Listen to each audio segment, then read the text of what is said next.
Пайғамбарымыз саллаллаху алейхи уассалам өзінің хадис шарифінде ахаббул а'мали илаллахи адуамуха ва ин қал. Алла тағаланың алдында ең жақсы амалдардың бірі ол аз да болса тұрақты болған амал дейді. Аз да болса тұрақты болған амал. Енді осы хадистен екінші мағынаны шығарып көрейік. Күнәлардың ең жаманы осындай мағына шығады. Күнәлардың ең жаманы аз да болса тұрақты болған күнә деген мағына шығады. Неге? Себебі адам күнәні тұрақты түрде қайталап істей берген сайын күнә оған үйреншікті нәрсе болып қалады. Уақыт өте келе оның жүрегі қатаяды. Сөйтіп, ол күнә ары қарай тағы да басқа да күнәларға жетелейді.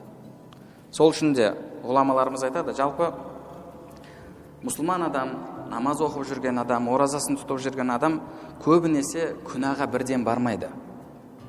Ол бірінші кіші күнәларды істейді. Бірақ соны тұрақты түрде істеп қайталап, соңында ол кіші күнәлар оны үлкен күнәларға жетелейді. Шайтан адамды осылай кіші күнәларды тұрақты жасаумен үлкен күнәларға итереді, үлкен күнәларға шақырады. Сол үшін де адам кішкентай күнәні болса да болмашы көрместен ол күнәні керісінше үлкен күнә көріп, ол күнәні тастауы керек. Және адамның күнәсін ұлғайтатын тағы бір нәрсе, бұл ғұламаларымыз айтады, истисғару зәмб деді. Яғни күнәні кішкентай күнә, болмашы күнә көру. Жалпы адам күнә істеген кезде күнәнің үлкендігіне, кішілігіне емес, кімнің алдында күнә жасап жатыр соған қарауы керек. Кімнің алдында күнә істеп жатыр? Саған рызық берген, саған бала шаға берген, сенің пайдаң мен зияның, өлімің мен өмірің, бүкіл дүниең қолында болған, сен жаратушың болған, жұмақ пен тозақ қолында болған Алла тағаланың алдында күнә жасап жатсың. Сен жай адамның алдында, бір досыңның алдында күнә жасап жатқан жоқсың.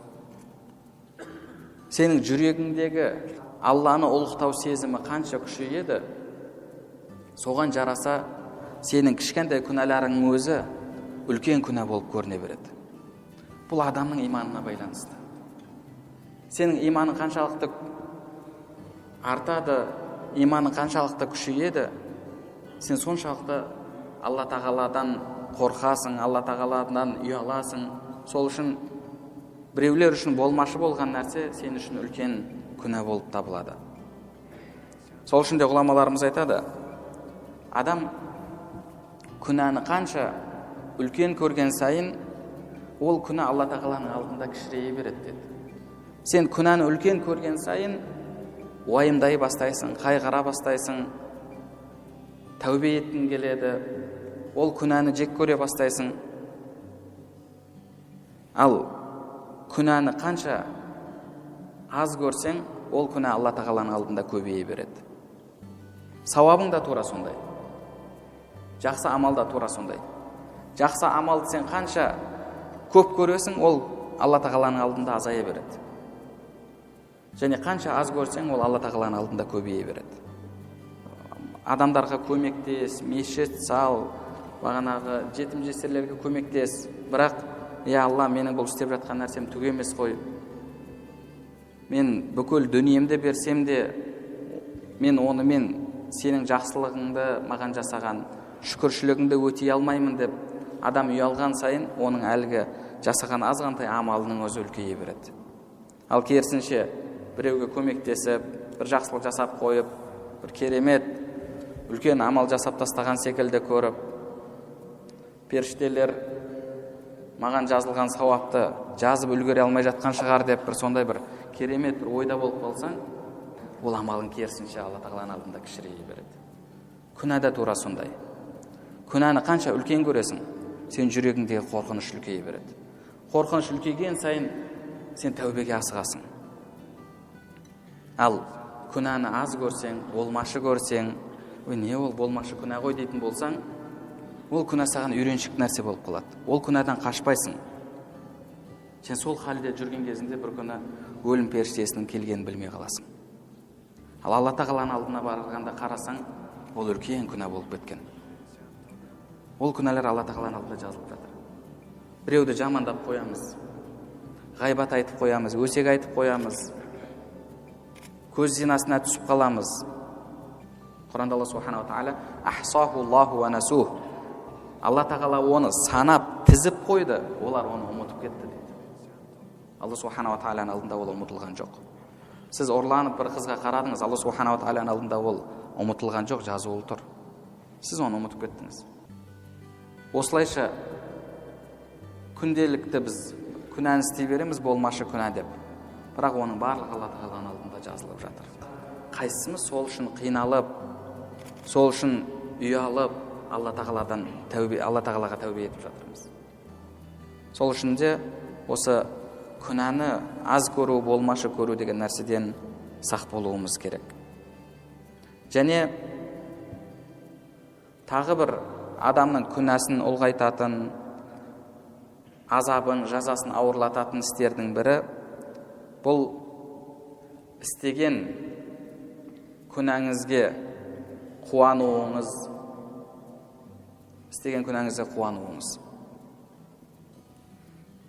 Және сол күнәні өзіңізге берілген бір шанс, берілген бір мүмкіндік деп білу. Бір адам қуануы мүмкін. Түнде ұрлық жасайды. Оны ешкім білген жоқ. Ішінен қуанды, ой керемет болды, жақсы өтті, ұсталып қалған жоқ. Негізі Алла субхана ва тағала оған тәубе етуге мүмкіндік беріп жатыр. Оны әшкере еткен жоқ бірден. Негізінде Алла тағала адамды бірден әшкере етпейді. Бірден масқара етпейді, масқараламайды бірден. Пендеге мүмкіндік береді. Али радиаллаху анхуге бір күні бір ұрыны ұстап алып келеді. Сонда әлгі ұры ісіне өкініп, кешіріңізші, мен бірінші мәрте істеп жатыр едім бұны, енді қайталамаймын деген кезде Али радиаллаху анху айтады, жоқ, сен бұл істі бірінші мәрте істеп жатқан жоқсың дейді. Алла тағала пендесін бірден жазалап, бірден оны әшкерелемейді. Алла субхана ва тағала пендеге мүмкіндік береді. Пендем тәубе етсін, ойланар, өкінер деп. Бірақ әлгі ақымақ пенде оны шанс деп ойлап жатыр. Бұл жол жақсы өтіп кетті, келесі жолда тура осылай болады. Келесі жолда ешкім білмейді, байқамайды.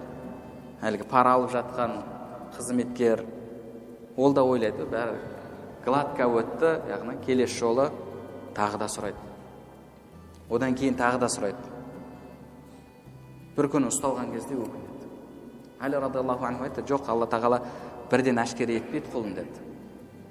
Тәубе етуге мүмкіндік береді. Бірақ адам сол тәубе етуге берілген мүмкіндікті өзіне берілген сол күнәні жасауға тағы да бір мүмкіндік, тағы да бір шанс деп ойлайды. Бұның өзі ол күнәні ұлғайтады. Және сол күнәні жарнамалау, басқаға айту, бұл да сіздің күнәңіздің тағы да үлкеюіне себеп болады. Бұл әсіресе осы жастардың арасында осындай күнәләрді істеген кезде көбінесе болатын нәрсе. Бір-біріне мақтанады. Үлкен адамдарды, кейде үлкен кісілерді көріп жатасың. Кезінде істеген күнәләрін айтып мақтанып жатады. Біз кезінде өткен едік, колхоз аралайтын едік, совхоз аралайтын едік. Ана жерге барған кезде дастарханда не болады? Қазіргелерді түсінбеймін. Қанша адамдардан естіп жатасың? Бір стақан іші мас болып қалады, біз сол кезде бір жәшікті ішіп тастасақ та аяғымызда тұра беретін еді деп қой, бір өздерін бір батыр көріп, сол ғой, бағанағы литерлеп арақ ішкенін бір керемет іс көріп. Алла субхана ва тағала оны жасырып қойды, оны ешкім біліп жатқан жоқ сол жерде отырғандардың. Бірақ ол соны өзі мақтанып айтып жатыр. Пайғамбарымыз саллаллаху алейхи вассалам жария етушілердің басқасының күнәсі кешіріледі. Сол үшін де күнәні жария етуден адам сақтануы керек. Күнәні жария етуден, күнәмен мақтанудан, жасаған күнәңді бір керемет шанс, бір мүмкіндік болды деп ойлаудан сақ болу керек. Мысалы, біз көбінесе істеген күнәларымызға я Алла кешіре көр, тәубе еттік дейміз.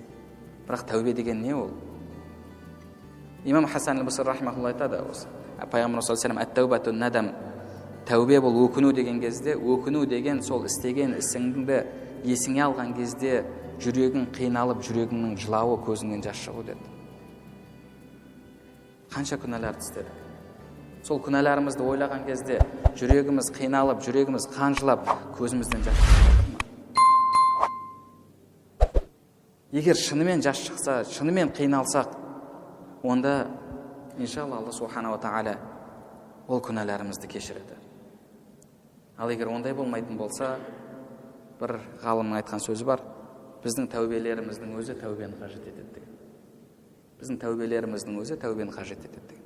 Неге? Өйткені көбінесе біздің тәубеміз тілмен болып қалады. Я Алла кешір, я Алла жасаған күнәларымды өзің жарылқа. Осындай сөздерді айтамыз, бірақ жүрегіміз қиналып жатқан жоқ. Ол үшін адам күнәнің ащы дәмін сезіне білу керек. Күнәні жек көруі керек.